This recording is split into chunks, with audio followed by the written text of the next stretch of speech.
welcome to another episode of the Odd Lots podcast. I'm Joe Weisenthal. And I'm Tracy Alloway. Tracy, let's do another housing episode. Why not? Let's do it. No, I think I've said it before to you. I don't know if I've said it like on the show. One thing I like about housing episodes is like, no matter what, it is just like this permanent source of anxiety for everyone. Like, everyone has an opinion on it. Yeah, and where everyone was born short housing, they need to cover their housing short at some point. And if you have, if you don't have a house, you're anxious about rent and house prices going up. If you have a house that you own, you might be anxious about it going down, et cetera. Like, there will never be an era of any market in which I don't think like some people are like anxious about housing in one way or another. Well, okay, so housing is a perennial source of interest for sure. But I also think we're kind of in this unusual moment for housing as well, because no one, as we've discussed on multiple episodes at this point, no one is quite sure what's going to happen to the market. And there's been this discussion of perpetual supply shortages of housing. But at the same time, there's this discussion of as interest rates go up, whether or not we're going to start to see an impact on prices. It just feels like there's a lot of uncertainty at the moment, combined with these sort of long-term structural issues. Totally. And it feels like there is something, you said structural, and it feels like one particular structural flaw in sort of the way we do housing development in this country, which is that, and we see it right now, which is that, the Fed has been trying to fight inflation, cool things down. A big source of inflation over the last few years have been rent prices. So you want to get down rent. So you raise interest rates and hopefully that cools things down, and maybe that works, maybe it doesn't. But one effect that seems to have is it seems to impair the supply side as well. Right. And then you okay, maybe in the short run, you cool things down and rents go down a little bit, but you actually set yourself back, it would seem, in the long-term goal of having affordable housing abundance. Yes, so I remember Jerome Powell specifically said that they wanted to bring house prices down. Well, I don't know if he explicitly said that, but, something along those lines. They wanted to impact the housing market, bring prices down in order to bring inflation down, which makes a lot of sense. But on the other hand, people want affordable housing for obvious reasons. And if you're sort of crushing that market, you can imagine a lot of people are going to be upset. Right. There was a question of Powell. It was sometime early this year, maybe last year. I think it must have been last year. And someone was like, what would you say to someone who wants to buy a house and they see mortgage rates shooting up? And he's like, well, yeah, it's tough, but then we'll cool things down and then things will be better. But all that's really happened is prices are still really high. Supply is impaired. Rates are up. So housing affordability is basically the worst level in like 5 decades, or maybe ever. So no, I think on record, according to Jim Egan over at Morgan Stanley. Yeah, I think you're right. And so then the question is like, what are we doing here? Do we need a different model of housing development beyond what we have in the country right now, where we have like developers and home builders sort of fluctuating how much they build based on various market conditions? Well, absolutely. And I think historically there have been sort of two dominant ways of tackling the affordability problem in the U.S. housing market. And it's either we build more houses, more supply, which, as you just pointed out, can be difficult in the current interest rate environment. Yes. And even if we do build more housing, because developers are a savvy bunch, they tend to build more expensive houses for people who are going to pay a higher price so that developers can make more money. And then the other way we tend to deal with affordability is, I think, through voucher programs like Section 8 and maybe building public housing to some extent. But as you point out, there is a third way. There's a third way. There may even be a fourth or fifth way, but let's at least talk about a third way. So I am excited. We have two guests today who have been working for a while and thinking about, are there other models for housing development beyond the two that Tracy just laid out? I'm very excited. We're going to be speaking with Zach Marks. He is the Chief Real Estate Officer at the Housing Opportunities Commission, Montgomery County, Maryland, as well as Paul Williams. He's the Executive Director for the Center for Public Enterprise, who's also working on these issues alongside Zach. A little bit of a personal disclosure that I have to get out off the bat right at the beginning of the episode. Paul and I are friends. We play music together. I thought you guys were joking. No. I didn't realize you were actually in a band. Oh, so you are actually a member of Light Sweet Crude. Yeah. Paul plays... He and I write songs and play guitar together. So if you want to just ignore this entire episode because you've perceived there to be a glaring conflict of interest, you're welcome to turn off the episode right now. Paul, do you know I've been forced to buy tickets for your upcoming show? Joe won't comp me. I had to buy them. That's fantastic. It's good for the economy. It hurts no one. Exactly. Zach and Paul, thank you guys both for coming on the podcast. Thanks for having me. Why don't we start with you, Zach? You've been working in this area. What does the Chief Real Estate Officer at the Housing Opportunities Commission of Montgomery County, Maryland do? Or if you just want to say, what does the Housing Opportunities Commission do? That's fine, too. Yeah, fancy name for really the housing authority for Montgomery County, so a fairly typical governmental entity. We also happen to be the Housing Finance Agency, which is a lot less typical. Typically, those are two separate governmental entities, and these are both combined and contained under the HOC shingle, if you will. And so for a bunch of decades, HOC has been providing affordable housing in different ways. It started as a pure play public housing authority, so just building public housing in the 70s. But over those decades, because of where it's located, and we can sort of get into some of those drivers if you wish, but kind of because of where it was located, the combination of the Housing Authority and Housing Finance Agency, it has sort of continually innovated around how to deliver affordable housing. And they've basically developed a large portfolio of real estate assets, which many public housing authorities across the country kind of own public housing, and that's it. HOC owns, I think we're somewhere in the vicinity of 9,400 units, and it happens to be that Montgomery County real estate is very valuable. And so my job is really to figure out how to further expand that portfolio through acquisition, through new development, and to also make sure that the existing portfolio is continually reinvested in and maximized for its potential. I'm going to start with an even more basic question, potentially, but what is it that Montgomery County is actually doing that is different to the way we've traditionally dealt with housing affordability issues? Yeah, so Montgomery County has answered that question kind of a few times, and then the things that it's done have become more standard practice. It started as, I think, arguably the first to implement inclusionary zoning several decades ago. So that was an inflection point of innovation. They also were among the first to begin to use a condominium regime. This starts to get super technical, but a condominium regime in the way in which LIHTC, low-income housing tax credit equity, can be used to finance mixed income buildings. What's the word you said? A condominium? Condominium regime. Oh, condominium. A condominium regime. Sorry. Yeah. Okay, keep going. So typically the low-income housing tax credit program, which is the standard way in which affordable housing is produced in this country at this point, generally speaking, because of the rules and the structure of the program, will generally force a building that's somewhere between 80% and 100% affordable. And what HOC did was it began to basically develop mixed income buildings where the majority of the units in the building were market rate. It would basically form a condominium for the market rate units and a condominium for the low income housing tax credit units, and effectively execute two transactions, even though they're effectively in the same building. And so that was a really important innovation because it was a way in which to deliver what's become HOC's mixed income model, where you have this affordability being delivered in what are otherwise Class A plus majority market rate socioeconomically mixed buildings. So let me make sure that I've got this straight. So historically, the government either built public housing or they encouraged private developers to build housing, a portion of which would then be dedicated to lower income households. But what Montgomery County is doing is somewhat different in that they're financing sort of a mix of private income and lower income residences. Is that right? Yeah, it's really taking an ownership position in a building that has market rate units is not something that's widely practiced. And so it's really taking the position that we should also really be a majority or outright owner of these assets. That's really kind of what's at the core of what they did and what's at the core of this latest, I guess, innovation that we're, I think, here to talk about. So Paul, let me bring you in here. So in addition to your music, you're also the executive director for the Center for Public Enterprise. Tell us from your perspective what it is about the work being done at Montgomery County that feels different to you, and your work in sort of spreading the gospel to other public authorities that could do something similar.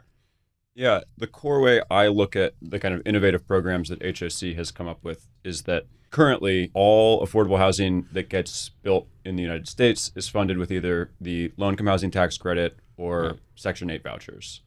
That's it. And in basically every state in the country, every jurisdiction in the country, those programs are fully oversubscribed. Every dollar that Congress appropriates gets used to build that housing. And the wait list for, eligible households, we have to build at the current level for 75 years, right, to get there. It's not going to happen.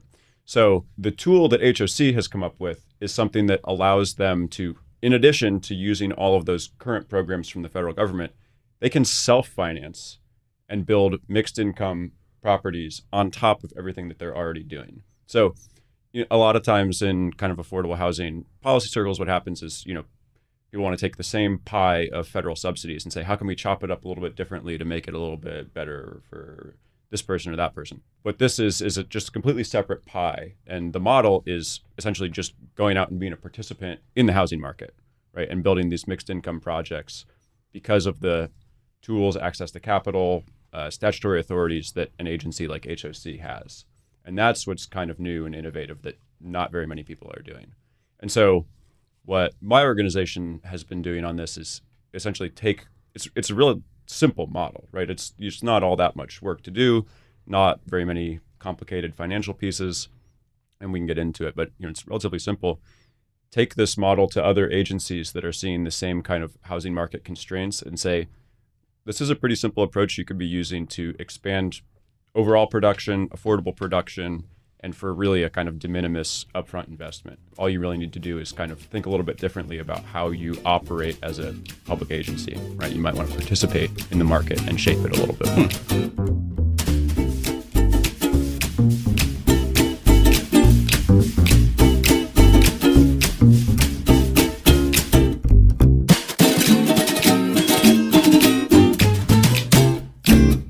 Can we talk more about the money aspect of this and the financing arrangement? So you just use the term self-financing. It's government agencies, so I guess they can go out and raise money through the bond market and then just loan that to themselves. Is that the idea? Yeah, I mean, that really is generally the idea. That I think Paul's right. Like, mostly what we're doing is conceptually very simple. It's really just sort of a tweak to how we're employing it. And so to start with, HOC as the housing finance agency is able to be a lender to its projects and has been for a long time. The FHA risk share program is really a standard tool provided by HUD to certain sophisticated housing finance agencies that is for the express purpose of producing affordable housing faster and more efficiently. And so HOC has been for a long time the senior permanent lender, sometimes construction lender on its projects.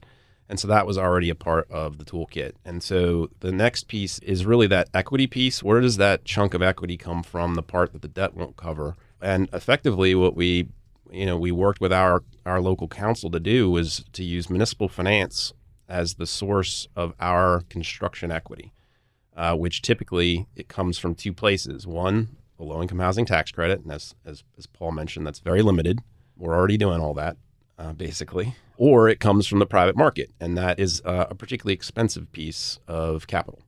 Can you give us an idea of the difference in the cost of capital between public and private? And maybe if you could just sort of give us like I don't know if it's a stylized financial model. I mean, I get the different pieces, but I don't know. So maybe pencil it out in words, if it's possible, like what a deal looks like. So one of these essentially is it's really taking the conventional American private equity real estate model, and it's just pulling it over to the private side. So the way in which the public side. To the public side, I'm sorry. Right. Yes, to the public side. And so, typically the private sector conventional finance is a private bank loan for the construction debt, and then a huge pile of equity because the bank's typically only giving you somewhere between 50 to 60% of what you need. Mm-hmm. And then maybe a private developer puts a tiny bit in of their own, often not, but maybe a little bit. But for the most part, it's that big 35% chunk that's going to come from all the folks that inhabit the big, tall buildings around the one we're in that fund those projects. And really, our thought was really take that model, pull it in, and instead of using that capital, we can use our municipal finance tools to basically lower the cost of that capital substantially. And most importantly, from our view, is to put HOC in the position as a majority or outright owner of the project, which has all the knock-on effects that everybody likes. And I think to stylize it a little bit more and to give some kind of examples, sure, Zach sometimes talks about this project that was built 6-7 years ago, where it was a mixed income project. HOC was involved in the deal, and this was before these new tools. And so you had a private equity investor who had wanted double-digit returns and wanted a significant ownership stake and all of that. And that building performed very well. And HOC saw very little of the benefit of that really high-performing building that they had put this money in and everything. And so they kind of went back to the drawing board. How do I get in a better position in a project like this that I'm building, right? Because I have these social goals. I want to provide these affordable units. I want to have this long-term permanent affordability. How can I further that goal by being in a better position on the deal? Yeah. Well, the way to do that is to bring your own source of capital to replace that source of capital that's pushing you into a bad position. Bring your own. And so they created this housing production fund, which is the tool that facilitates this kind of new model of mixed income development. And really what it's doing is it's making short-term construction loans, it's essentially replacing what would be private construction equity in a conventional deal, but you loan it from your fund to yourself, to your project at a much lower interest rate. And so you're kind of taking on a little bit more of the risk, right? Like why does private equity want really high returns for their investment? Well, because that's what they price the risk at. That's their job. Right. That's their job, and that's what they price the risk at. But as the public developer and owner, you're not just like eating that risk, right? You also bring things to the table that lower the risk of the project, right? You're a governmental agency, so a lot of the kind of barriers, regulatory things to some kinds of development, you can get past those sometimes in a little bit easier way. And the other really big thing is one of the biggest risks from the construction to kind of permanent operating phase of a building is the lease up period. Once you're done, how long does it take you to get people in that building and paying rent? And when you do a project like this, if you have a third of your building at these affordable levels, HOC has a line out the door of thousands of households who are waiting for affordable, like lease up for affordable units is like the snap of a finger compared to market rate units. And so you're reducing that lease up time risk too. And there's other kind of risk reduction things that you bring to the table. I take the point about risk reduction and the lease up period and things like that. But and my next statement is going to be somewhat facetious, but the PE pricing does seem a little bit ridiculous when housing at this point almost seems like a sure thing. Like, when do rents ever go down? I have yet Tracy to has this question every time. No, seriously, I've yet to experience that phenomenon in my lifetime. I actually saw a Bloomberg chart on Twitter this morning showing market rents going down, deflation in rents in some of the cities that had the highest supply increases over the past. So not New York City. Not New York City, right? Right. I mean, Boise rents went down something like 5%. Sunbelt rents are coming down. So the answer is move to Boise. Okay. Yeah. Wait, I realized there is something I should have asked at the beginning of this conversation, but can you describe the types of housing or buildings? They seem nice, but describe them. that you're creating in a little bit more detail. So, and this is just historically the way that HOC has approached things. We deliver affordable housing through what we call financing solutions, not construction solutions. And so the general idea is you produce a market competitive project. We need it to be market competitive because it's going to have a majority market rate component in it, but also because we want all of our residents to feel like they're living in a building that a lot of them don't even know. Yeah, one of the refrains you'll see is that I didn't even know this was owned by HOC. It's a very common experience for our residents, both the residents of our rent restricted units and those in our market rate units. And so these are Class A buildings that are typically built to be competitive with the market. And I would say even in our more recent iterations, we are actually using the HPF platform to actually set some higher standards in the market around energy efficiency and even scale. So we really try to use the HPF platform for a number of things. But in general, these are just as nice as the Class A. It is a Class A rental building. It may be kind of the high density garden or 4/1 where you have 4 or 5 floors of wood frame over a retail or parking podium, but we also do mid and high rise as well. You mentioned that Montgomery County has sort of a history of housing innovation, and is the phenomenon essentially like, we all know like the DC economy has like boomed, but like there aren't a lot of like, especially like people working in government, like they're not like, a lot of those people like they don't become rich. Like the economy is like boomed, but they're not like maybe particularly high salary, so they need somewhere to live in a booming economy. but they also need to be like somewhere affordable. Is that sort of the general economic condition that has sort of like forced the hand of a county like yours? I mean, Montgomery County's challenge. It's one of the most affluent counties in the country. Okay. But it's also one of the most diverse counties, certainly in Maryland and in the country. And it's a relatively large county, certainly for Maryland, so I guess low bar. But, it's got distinct parts of the county. And so you have, a significant amount of immigration, obviously, in the D.C. area. Right. And so you have, first-generation families that are looking for, their first affordable home. And they've often looked at Montgomery County schools as that first leg up, into this country. You also have, lots of, in many cases, progressively minded, but boomers who bought there. It's a relatively young county. In 1950, there were a lot of fields.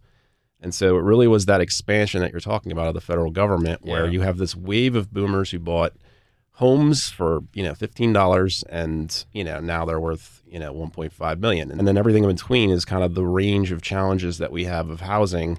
And we have very urban centers. We have taller buildings in Silver Spring and Bethesda and Rockville than there are in DC. So there are very urban locations where you have folks employed within a whole spectrum of different industries. So it's really trying to serve what is an extremely socioeconomically diverse environment, and ethnically diverse, racially diverse, and so forth. And there have been successes and failures around that over the course of the decades, but that has definitely been the trend for Montgomery County over the last 10 or 20 years.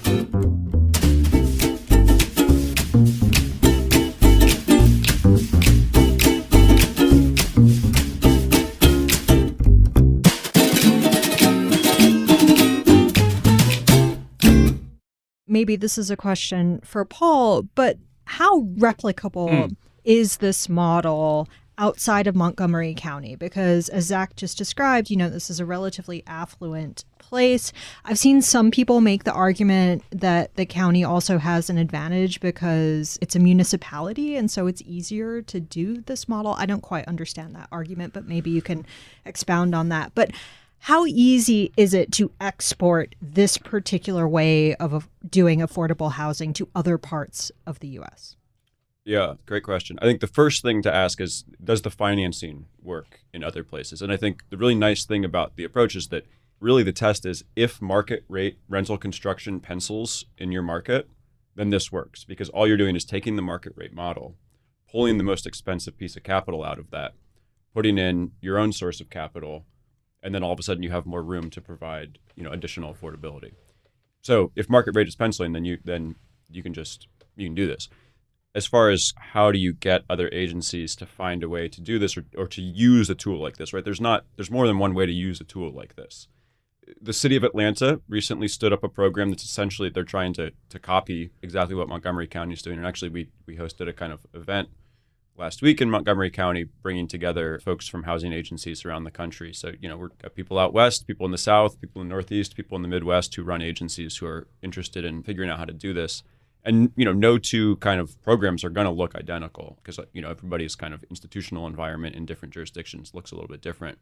But I think, and Zach talks about this sometimes, there's kind of two main kind of pipelines you can use for, how do you get projects in a pipeline for development with a tool like this?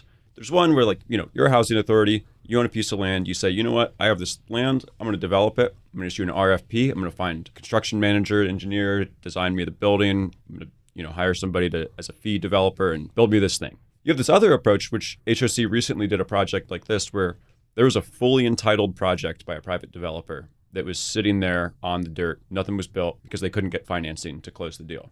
It was fully entitled, it was ready to go.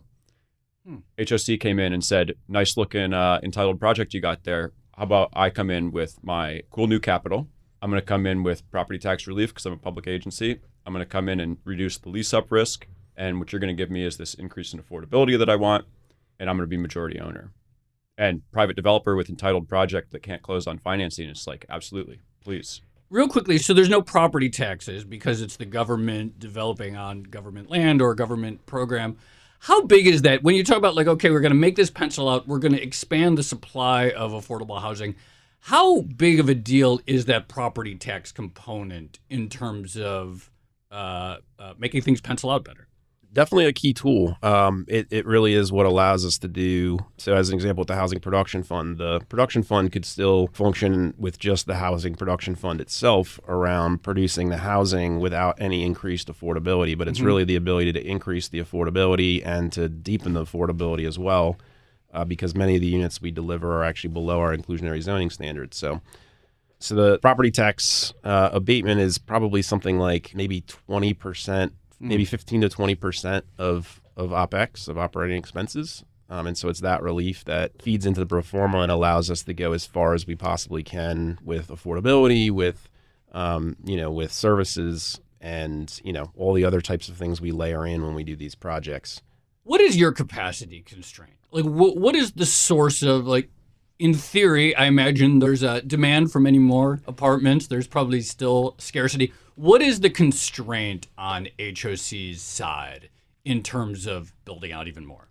I would say the primary constraint, especially as we've entered into this sort of economic environment where we have 20 projects to choose from that are from the private sector that are all great. They're all tremendous and would add tremendously to the county's housing stock. Yeah. So I would say there are kind of three key, both short and long-term constraints for us. One, and it's really, I think the deepest part of this discussion is simply building the staffing and the capacity and the competency around being able to manage. How do you be a public limited partner investor? Like, how do you create the staff you need for that out of both sort of what I call found people, the people that were kind of already there, but also attracting the kinds of practitioners you need to be able to scale up like our council wants us to do, like the fund is designed for us to do. So that's certainly, I think, really one of the deepest parts of this discussion is really just that. And then there are other, on the financing side, obviously our aim is to fully subscribe the revolving fund. So we've largely done that. And so to some extent, it's just the size of the fund, and that's fine. That's probably the easiest thing to solve. It's just a budget adjustment. But then the last piece is things that start to get into things like guarantee capacity. So if we're using a private bank loan and the bank has come to us and said, look, we really trust you guys. We think you're excellent practitioners. But while we're under construction, we need you to guarantee X% of the loan. And across enough deals, that starts to be an issue relative to a balance sheet, even as that balance sheet is growing because of the production. And so it's one of those things that, we watch very, very carefully to make sure that not only are we thinking about, okay, how do we just finance this deal, but we're also very, very cautious. We work with our financial advisor extensively on really keeping an eye on that guarantee capacity and making sure that even from just, because we're actually rated by Moody's, to make sure that, when Moody's comes in for their annual review, that we're always keeping that in mind so that there are no surprises. We obviously want to keep that capacity in a good place. And there are innovations elsewhere in the country that we definitely did not do that are good solutions for that. So yeah, it's really a host of things between just plain old people power and then some of the larger implications of taking a governmental entity and really supercharging it. Well, I'm going to ask a devil's advocate question, which I have a teensy bit of sympathy for as someone who has spent a lot of money on terrible apartments in New York for a long time.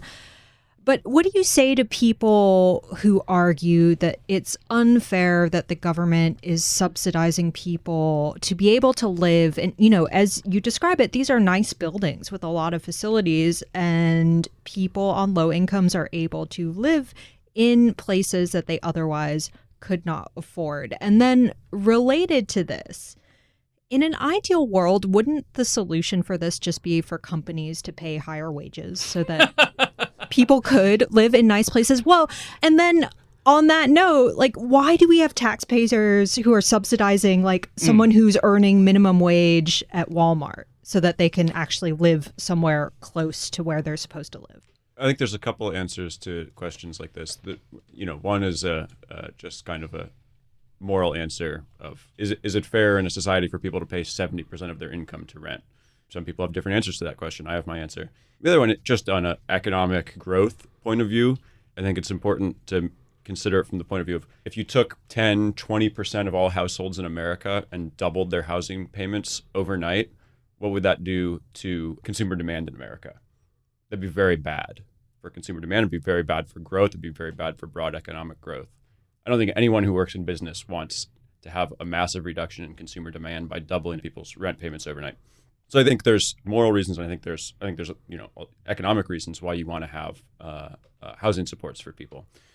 And as far as a fairness question, I think a really important way to look at this program is what are we doing to stabilize housing production across the business cycle, right? One of the things that we're seeing now is that when we have a rates environment like we have today, we're just seeing housing not pencil at all. Nobody's being able to close deals. You have, entitled land ready to go, and it's just not going to get built, even though there's housing demand. And so, when I talk to other agencies, what they're telling me is, my God, I have, dozens of entitled projects that I would love to see built around my So what's an city. entitled project? It basically means you've gone through all of the architecture, to get a engineering, right? You've gone through all these kind of approvals to get it ready to develop, and you're ready to move. You just need to close on your financing. Yeah, it's really a development application process. So every place has got some version of it, but it basically means that you've gotten through what's usually called something like a site plan approval. But it's basically, if you go to the permitting agency, they're going to look at it and say, yeah, you've met all the conditions of the legal zoning of the property, and you can now build. But you can't build if you don't have the capital. And so that's where, if you have a program like this that can scale to many agencies, many places around the country, obviously one building doesn't have a macro effect, right? But if you have every state running a program like this, you maybe have lower dips in housing production kind of across your business cycle.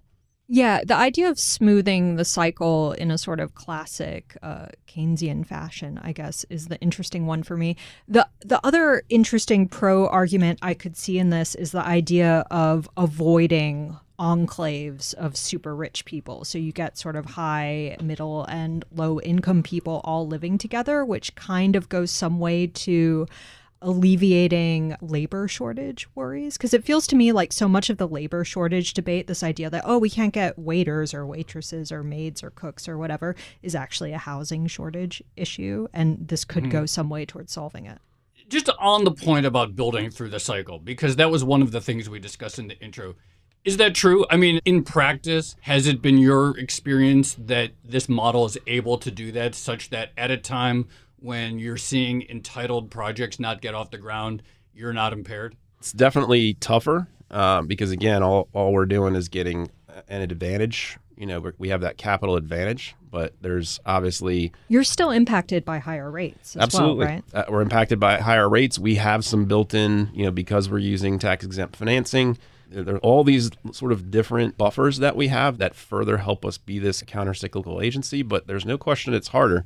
But we're about to close a very large transaction. It'll be our second housing production fund deal, and it's had to weather, the entire run-up of both costs and rates, and it's still going to close. And having been in the private sector, I can tell you it's not, it's just not a transaction that would have any prayer of closing in this environment. So just real quickly, are there a lot of projects that you see right now in Montgomery County, or Paul, that you see elsewhere, that some ground was broken or some plan was set in motion in 2020, 21 that's currently just not being worked on? Is this a huge thing, this unfinished entitled property developments?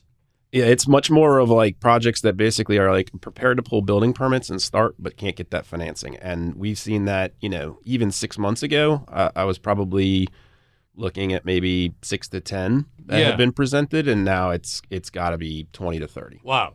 And I was talking to some folks in Massachusetts at one of their agencies who are very interested in deploying a tool like this, who telling me dozens of entitled properties in the Boston metro area that seem like they're not going to move right now.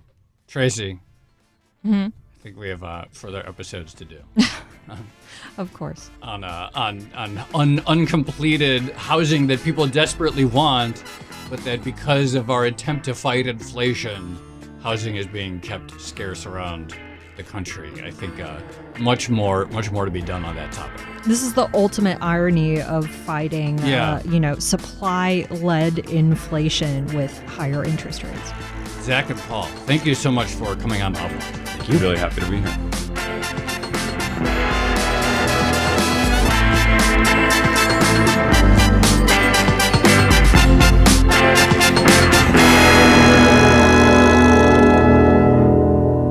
Tracy, actually, that last point about just the surge in non-completion of development is pretty alarming. The fact that it's significantly different than it even was 6 months ago, at a time when people are frustrated by rents, at a time when people are frustrated by housing shortage, and the fact that in the last 6 months, planned completions have gotten worse is pretty damning, I would say. Yeah, that was kind of a crazy number. But also, I guess it gets to the whole point of maybe doing this sort of public-private financing, this idea of having a smoothing effect on the housing cycle or having a sort of backstop for capacity at a time of higher interest rates. But then to that point, there are limits. And even Montgomery County, Zach was talking about the guarantees and having to present their finances to Moody's every year and get a rating for muni bonds and things like that. But there is an impact of higher rates there as well. By the way, it looks like they have a AAA rating. At least Montgomery County does. That's the nice thing, looking at the terminal while we were doing this. So very well rated across all three of the major credit rating agencies. But yeah, this idea of using the public balance sheet in some way is really interesting. Also, I thought Zach's point about one of the major constraints, and again, I think people tend to maybe abstract these types of things away, is, okay, you could have a public sector or a public authority be a landlord in some capacity, be the owner of what looks like normal market rate construction. But do you have the personnel capacity to run it? It's not trivial, the government's expertise, right? Typically speaking. The big advantage of the government, or the big specialty of the government, is basically a lower cost of capital, not actually execution on a lot of things. There are some exceptions, like, when we talk to the Department of Energy, they have a lot of energy experts who are able to evaluate projects. But in general, I think the big advantage of the government is that lower cost of capital, and this kind of puts it to best effect. Yeah, no, it's really interesting to think about. Personnel is a constraint, and hiring is a constraint right now, and public sector hiring is a constraint right now, and it's one area in which public sector authorities across the country have had issues hiring. So it's interesting to see how, okay, you can transfer the ownership and the financing to the public sector in some way or another, but then still it doesn't mean that you don't have some of these key constraints. Construction is another one. It doesn't matter who it is. If labor is scarce, if materials are scarce, if you're waiting on, cooling equipment or whatever, it's going to be tough. Yeah. So pros: smooth the housing cycle, expand housing capacity, create more vibrant communities where there's a mix of low income and higher income residents. And I guess cons: some people are inevitably going to think this is unfair, or someone is always... No. Okay, wait, can I just say I'm in a bad housing mood because my toilet has been broken for like 6 months. So you're resentful right now. Yeah, I am. And also my neighbor drilled a hole in the partition wall, and I didn't have any hot water on Sunday either. And the intercom's not working. Yeah, this is all true. I've been hearing a lot about this. Yeah, so I'm that's sorry, why, Joe. That's why. No, it's okay. But for listeners, this is why Tracy is resentful of other people getting a good deal on nice apartments. Okay, shall we leave it there? Let's leave it there. This has been another episode of the Odd Lots podcast. I'm Tracy Alloway. You can follow me at Tracy Alloway. And I'm Joe Weisenthal. You can follow me at The Stalwart. Follow Paul Williams on Twitter. He's at @PEWilliams_. Follow our producers, Carmen Rodriguez at Carmen Armand, Dashiell Bennett at Dashbot, and Kel Brooks at Kel Brooks. And special thanks to producer Moses Andam. And for more Odd Lots content, go to Bloomberg.com/oddlots, where we have transcripts, a blog, and a newsletter. And you can talk about this episode in our Discord 24/7 with fellow listeners. Maybe we'll get Paul or Zach or both of them to come in and answer follow-up questions when this comes out. So go check it out. We have a very vibrant real estate channel on there, discord.gg/oddlots. And if you enjoyed this episode, if you want us to do more on affordable housing, or if you want us to have all the members of Light Sweet Crude on the podcast eventually, then please leave us a positive review on your favorite podcast Or if you platform. want Tracy to be able to afford a place where someone isn't going to be drilling a hole in her wall. That too. I'd appreciate it. All right. Thanks for listening.